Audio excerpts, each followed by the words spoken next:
বিধায়ক আক্রান্ত হয়েছে, হামলা হয়েছে, গাড়ি ভাঙচুর। বললাম তো, ওরা কেন গেছিলেন সেখানে? মানুষের পাশে দাঁড়াতে। তো এটা অপরাধ। এই রাজ্যে কেন্দ্রীয় নিরাপত্তা থাকা সত্ত্বেও যদি সাংসদ বিধায়করা সুরক্ষিত না থাকে, তাহলে সাধারণ মানুষের অবস্থা কি দেখুন। তারা কি করতে গেছিলেন? সাংসদ বিধায়কদের তো কর্তব্য আর তো মানুষের পাশে দাঁড়ানো। মুখ্যমন্ত্রী একাই কি কার্নিভালে নাচার পরে গিয়ে ছবি তুলতে যাবেন? তো খিঁচমেরি ফটো, আর কারো যাওয়ার অধিকার নেই? আর কারো যাওয়ার অধিকার নেই? যেভাবে রক্তপাত করেছে বাংলার মানুষ দেখেছে। এই রক্তের সুমধুর বদলা ২৬ সালে জনগণ নেবে, আদিবাসী সমাজ নেবে, আমি আপনাকে বলে গেলাম।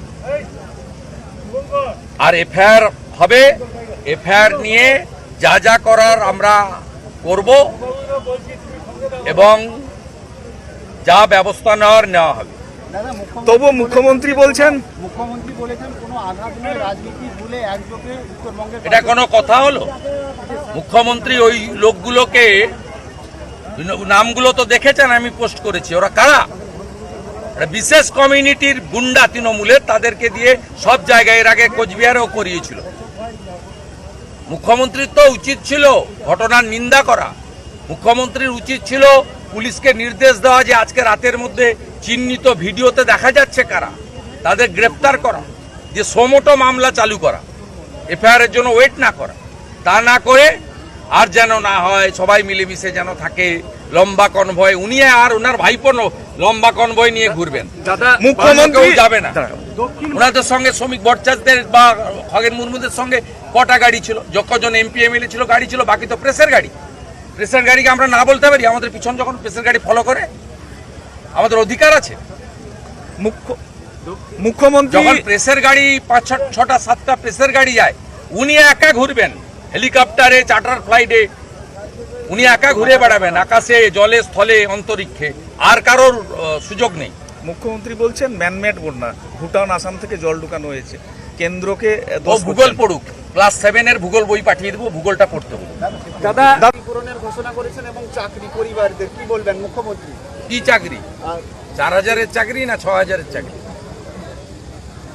ওই চাকরি দিয়ে চালও কেনা যায় না, হাফ দাঁড়ি কাটার মতো। দাদা আপনি কি যাবেন? দাদা আপনি কি যাবেন? আমি তো কালকে যাব, সবাই জানে, নতুন করে কিছু নেই। আমার খগেন মুর্মুকে দেখতে হবে, তার এখানে ফ্র্যাকচার হয়েছে, ওনাকে প্রয়োজন হলে দিল্লি এইমসে নিয়ে যেতে হবে।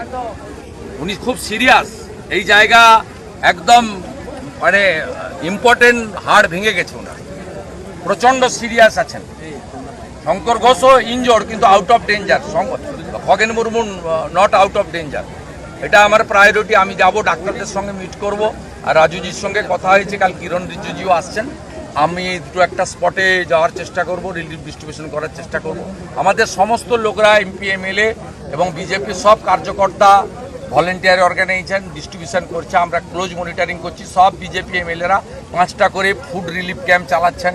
আমরা ইতিমধ্যে প্রায় 15-20 হাজার রিলিফ প্যাকেট ডিস্ট্রিবিউট করেছি। আগামী 3 দিন আরও আমরা 50,000 রিলিফ প্যাকেট ডিস্ট্রিবিউট করব।